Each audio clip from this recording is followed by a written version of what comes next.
السلام عليكم ورحمة الله وبركاته. مهندس محمد فريد بنصور النهاردة فيديو جديد هنشرح فيه ضم حمام الضيوف والحمام الرئيسي.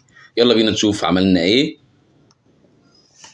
اول حاجة هدينا الحائط الفاصل بين الحمام الرئيسي وحمام الضيوف، وبقى الاتنين مساحة واحدة، مساحة كبيرة محترمة جدا. عملنا ايه تاني؟ رحلنا باب حمام الضيوف من مكان هنا للمكان قصاد حضراتكم.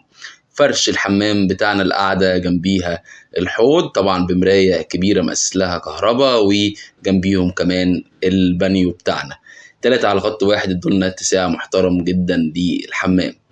المسافات بتاعتنا كمان بقت محترمة والمساحات محترمة. المسافة عندنا من الحيطة اللي على الشمال للحيطة اللي بعد القاعدة تقريبا 3 متر بالظبط، مسافة كبيرة ومحترمة.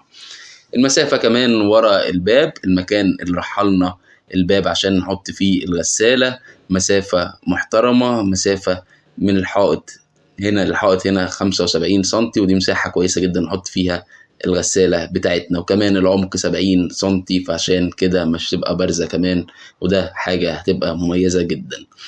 كمان تأسيس الإنارة بتاعتنا، عندنا علبتين هنا للإنارة، وعندنا كشاف الطوارئ. السقف من الكرانيش، ما عملناش جبسون بورد المرة دي. ده كان فيديو النهاردة، نتمنى ان ينال اعجاب حضراتكم. شكرا.